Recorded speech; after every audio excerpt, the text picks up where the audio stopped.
Well, thanks for joining us all after coffee. I think the best time to talk to a group is when they're fully caffeinated, so I know you'll be paying full attention after the coffee and before the World Cup match.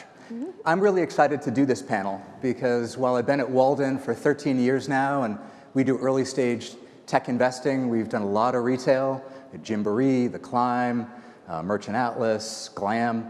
I also spent a bunch of years in retail before I got to this tech world. But I was in the old age of retail, back in the days where we would actually do inventory counting things. We would close stores to do inventory. We would figure out what sold about 3 months after it sold when I was a buyer, and then try to buy more. And when I was at Procter & Gamble, when we do coupons, we'd find out how many even got cashed in about 5-6 months later. So now, in this new world of retail and mobile, everything's instant, and the potential for technology is fantastic. So I wish I were a retailer to buy all this stuff now. And yet the retailers have been a little tough. So we're going to learn, I hope, in this session how Shopkick and L'Oreal have actually broken through that. And we've got here a rare case of a startup and now a successful business that's really gotten in here and brought technology to retail.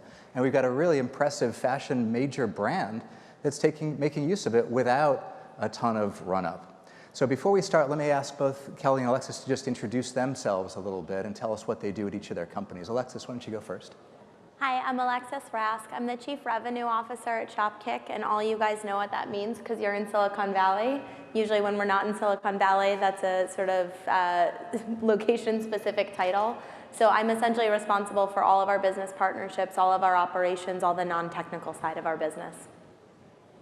And Kelly?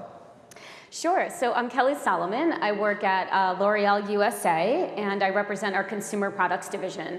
So L'Oreal is actually 4 divisions. We're about 30 brands under the L'Oreal portfolio, and I represent our flagship brand, which is L'Oreal Paris, as well as Maybelline, Garnier, and Essie. And I run the e-commerce and multi-channel group, which is actually a new group, and I think we're going to talk about how that fits in today. I manage our top 7 accounts for all of our e-commerce and multi-channel campaigns. That's great. So let me start us off with an obvious question. Retailers and brands have been tough sells for technology. They're not the most fashion-forward, shall we say, technology consumers. I remember walking out, I think with Larry Ellison, from a meeting with Sears in about 1990, trying to convince them that if they did data warehousing, they could get their inventory runs and their buying reports the same day, see what people bought, and that they just didn't see that a month was not an unrealistic time to buy. So retailers didn't used to get this. So what was it at L'Oreal that made you guys, as a great brand, open to trying some new things, and maybe what problems were you looking to solve? Yeah, great question. So we often, obviously, meet with our retail accounts. About 98% of our revenue is done through physical distribution.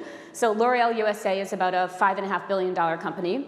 And my division will do about 75–80% of that. And it's largely with our retail partners. So when I attend all of those meetings, those partners have one very, very specific question of me as the digital sort of guru in the room. And that is, how are you going to drive foot traffic to my store? So I think that's interesting because that obviously hits against the multi-channel part of my job. And that's where a lot of our retailers are struggling. They just want traffic in their door. Specifically, they'd like me to drive it to the beauty aisle. So when I get that question, there's obviously a very specific or a few, let's say, tools that I can tap into. And that's sort of where the relationship with Shopkick came in. Great. And so, Alexis, how did you originally target or find L'Oreal and other brands like them and convince them to do something? And what was it you got them to start with as a trial or a first experiment with you guys? Sure. So my background is in the media and marketing space. I've worked for Google, worked for LinkedIn, sort of seen what advertising is meant to do. And the consumer packaged goods category always suffered in digital because, like Kelly said, 98% of their sales happen in the physical world versus online. And so everyone who goes to a L'Oreal, to a Procter, to any consumer packaged goods with the value proposition of I'm going to help you sell online, they're talking about a tiny fraction of the overall picture. So we knew, well, when someone is in their local store, if they're not visiting the beauty aisle, they don't have the opportunity to engage with L'Oreal. If they are visiting the beauty aisle, they've got 10,000 SKUs worth of choice in front of them. They need to figure out how to make some choices, and our technology and our user base is sort of enables that process. So I will say, it took a couple conversations. It took finding the right person who sort of sits at the intersection of driving revenue, doing it with key customers, leveraging not just e-commerce, but multi-channel. But from our first conversation forward, it was actually a pretty quick path to, yes, we're gonna do something. I think the thing that I would give Kelly credit for is we didn't just say we're gonna test something, we're gonna throw some spaghetti against the wall. We actually said, what are we trying to impact? What can we measure? What can't we measure? What would make us pretty happy? What would make us really happy? What would knock it out of the park?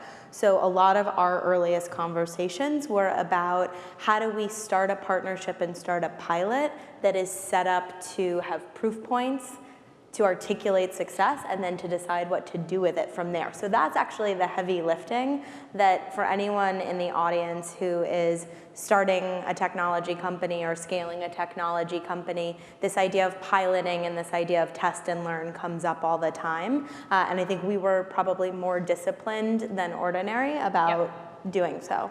I would also say one of the keys to success in this partnership was that Alexis did happen to find me. So our multi-channel group at L'Oreal is only a year old. So I've been at L'Oreal for 8 years, but it was only a year ago that I was actually pulled over. And this was in direct response to our retailers restructuring. So a lot of our retail partners now have multi-channel groups, and they need a point person on the brand side to reach out to. So I came over, started this group, and then sort of serendipity, Alexis came, in the next week or whatever it was, and so there was a definite alignment of goals and objectives, specifically with what I had to do and what she had to offer. So half of that was just us connecting at that moment in time. And so Kelly, could you talk a little bit about what that first test or trial actually was, and then what that's grown into today and how you're using Shopkick more broadly? Yeah, so like Alexis said, we were really disciplined about the test that we set up. It wasn't just throw it against the wall and let's just hope that it works. We're a big, my company's very big on let's set up the success metrics before we kick off, make sure everyone's aligned, so that if it is successful, we can roll it across the company. So as I said, I represent our consumer products division, and I sit next to our luxury division, our professional products division, and then active cosmetics. So we definitely like to test, if you will, and then roll it across the company. So my master brand, L'Oréal Paris, represents all, let's say, 5 categories of beauty. So that's hair care, hair color, skincare, cosmetics, and sun. So Alexis was smart in the way that we set up our campaigns to test each of those categories, get super clear reads on what user was most reactive to the Shopkick content that we created. How could we drive the most scans in store? Is there seasonality? So we actually put together a 6-month test. We tested against, I believe, all of the categories, maybe not sun. And we were really prescriptive in the way that we rolled it out. Was that national? Was that chosen regionally? Or did you scale the trial in some way in case it didn't work, or just to sort of get it out there and see what happens? Great question. So it was national. So I have about, let's say, 78,000 points of distribution in the US. So I need something that's wildly scalable. So while geo is great for me in certain instances, and there's a lot of, I'm sure, people in the audience who can offer geo services, and those are great, but I also need those national campaigns. I need to reach everybody wherever they are, regardless of the parameters that I want to put around it. So we went out with a national campaign, even though I do believe you can do geo with Shopkick if you want. We can, but we oftentimes will encourage the retailer or encourage the manufacturing partner not to over-engineer the test and do it in one store or 5 geos, because the read you're going to get is very small.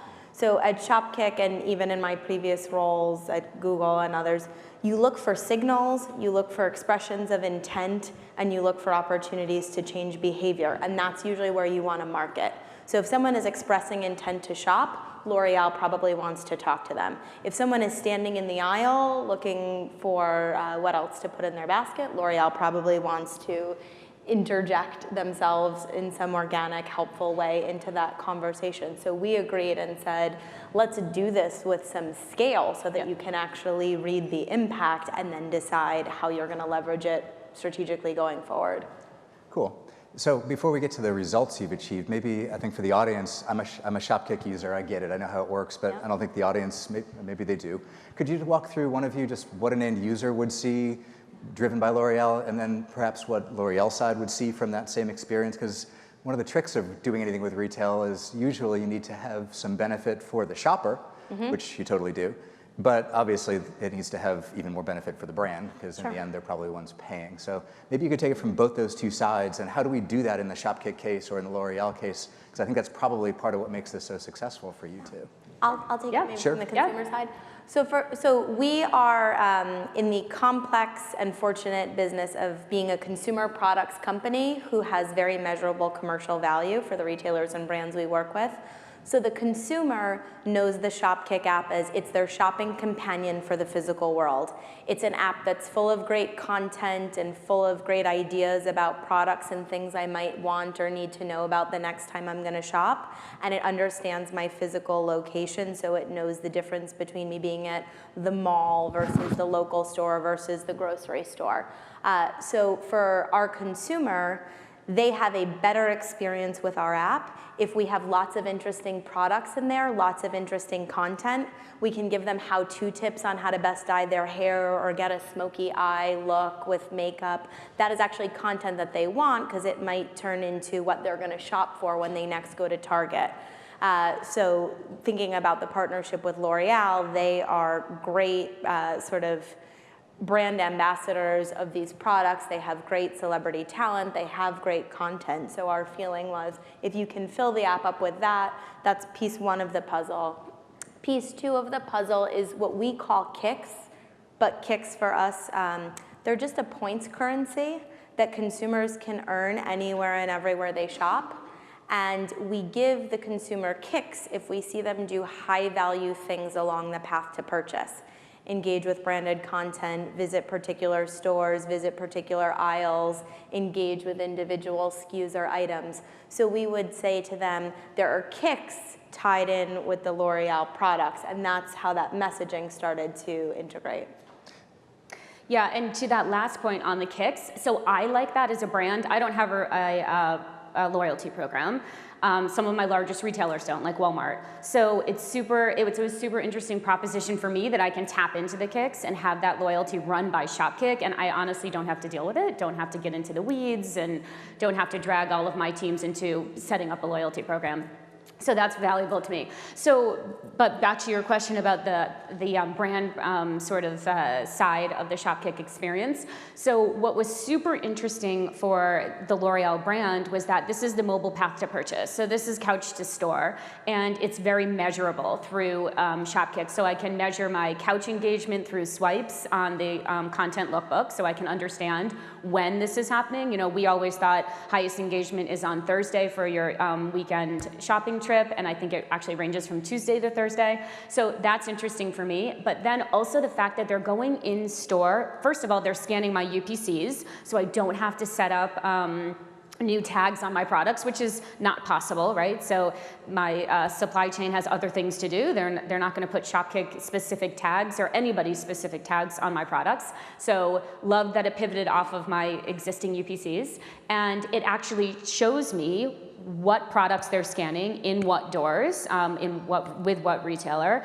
and completes that store engagement phase of that mobile path to purchase. And quite honestly, that's something that we as a brand have not been able to crack. Even when I try to integrate with, my Target app or my Walmart app, there's not, that goes through them, so there's a certain level of complexity in retrieving that data. So Shopkick is very transparent. We actually review it every week. And it hits against that mobile path to purchase with more visibility than we've ever had. No, that's fantastic. Yeah. Can you share how the L'Oreal team sort of looks at it? And I mean, those are all good examples of data, but is there any one piece of data people really hang on? Is it a lot of what you said is analytics and understanding behavior, but there's also just a straight promotion and couponing capability here and a traffic capability. So without divulging too many trade secrets, I mean, what are you guys really looking at to see, is this working? Do we do more of it next year? Do we do less of it? What really turns that crank so that Alexis can keep getting recurring revenue from you guys? Well, I'll let Alexis go through the some of the results, but I will tell you, so our pilot was in 2013, so it was last year. It was just with the L'Oreal brand, and this year we'll roll out with many brands, all of my brands in consumer products, some additional brands in the building. So it was absolutely deemed a success, and that's one of my roles is to, is to drive innovation in the building. So it certainly hit against my objective there, and that I was able to share with the rest of our 30 brands and waterfall it across the building. But I'll let you talk to some numbers. Yeah, so Kelly talked about one of the key dialogue points between L'Oreal and their retail partners is foot traffic to the store and foot traffic to the aisle. So we knew going into this, one of the most important questions to Shopkick was going to be, Shopkick, do you drive foot traffic to the beauty aisle for our products? And so in our 2013 pilot, we've seen a few million users go to specifically L'Oreal beauty aisles, pick up those SKUs, scan those UPC codes, and engage. And so we're very easily able to articulate, not only are we doing it, but we're doing it at pretty significant numbers. Now in 2014, I think it's about nine lines in total out of the 30 in the building who are leveraging it. And they're looking at a couple of key metrics. The first being that foot traffic in the aisle and the possibility for conversion that happens once you capture someone in the aisle. So how that converts to purchase, how that converts to future purchase intent. But there's also what happens before the store visit. So we've done all this branded content integration, and we've seen tens of millions of earned media value in impressions. We've seen millions of engagements where consumers are engaging with L'Oreal content right at the moment where they're planning their next shopping trip, and they're adding L'Oreal products essentially to their consideration set into their list. So we sort of break our metrics and our reporting out along the path to purchase steps, from awareness to education to intent to consideration to purchase. And we say, here's how we're doing against each of those metrics. And then we'll boil that all down to a payout. And so we'll call Kelly and we'll say, good news, 2-to-1 payout, you probably would have been happy. Looks more like indicators are pointing to 4.5-to-1 or so forth. And shouldn't we show this to others? That's great. It's a terrific set of examples around concrete results for marketing and retail, which I'll tell you, as somebody who's done both those for a long time, people like to justify their promotions and their work based upon many great ideas and concepts, but it's rare you can really nail it down. And in doing so, I suspect you'll stay in the stack reasonably well because it'll be important to L'Oreal as they make their decisions. Yeah, and we also actually don't really consider it a promotion. So we consider it more of a awareness tool and of course conversion in store. So we, other than the kicks, there's no mobile coupon associated with it. There's no discount because we very much believe at L'Oreal in the valorization of our products. We put hundreds of millions behind research and innovation of our formulas, of our packaging. So what we also love about Shopkick is that while there are kicks associated with it and there's an overt loyalty program, there is no discounting of the products. So that's something that's really, really valuable to me as a brand. That's very good. So we've only got a minute or two left, but I wonder, Kelly, if you might tell us in the audience some other areas broadly that brands like L'Oreal might be interested in at least experimenting with over the next few years, because some of us are investors. There's all kinds of sexy stuff. There's Beacon, there's social shopping, there's God knows what else. I mean, what's topical? So there's, as you said, there's so much out there. It's actually hard to know where to go, right? So I'm super fortunate in L'Oreal that we have a corporate board that sounds sort of all of our innovation projects. So again, our corporate board sits over the 4 divisions of L'Oreal, and it vets everything from beacons to apps to social shopping. That probably didn't sound very good to Alexis when she started the sales cycle, hearing there's a corporate oversight board to this. It's a while. Yeah, well, it's interesting though, because it helps all of us, because when you come in through the corporate board, then you you have access to 30 brands. When you come in through me, and that's also a possibility, then it's my job to say, okay, I'm going to structure this test, I'm going to go through, I'm going to roll it out, and then perhaps I'm going to show it to the other 30 brands in the building, depending on the success or not. So we definitely have, we have a lot of crazy things on our map. Everything from wearables, which is something that we were looking at, to the connected home, which we're super interested around beauty, to building our own apps. We just launched a virtual makeup try-on tool, which actually pivots off of facial recognition and cinematography, so you can actually move. So tech is definitely, and digital and connected and everything you can imagine is of interest to us, which is why we actually now have a point person for the whole building. Very cool. So do you have any parting advice for the entrepreneurs in the room trying to get into retail and brands and their little startups that don't have credibility yet? How do they get that first meeting? Yeah, I mean, I think the biggest lesson learned in my experience and my background has been you have to actually do what you promise to do. So if you're walking into a meeting and you get asked, can you do these 5 or 10 different things, it's actually really good to be honest about what you can and can't do, because then you're going to live up to it. And you also need to have a data and a measurement strategy so that you can say, remember when you asked me to do X, Y, and Z and I said I could? Well, here's how, and here's how it's looking. Because then you have accountability in the partnership to really be jointly building something. And so I think approaching it from the mindset of we're trying to build a long-term partnership, not just grab some dollars in or throw a promotion up or do something that doesn't have longevity. That's the way we tend to approach our business, and it's so far working pretty well. Sure is. You guys have done great. Thank you all for being a great audience, and we'll see you in the afternoon. Thanks, guys.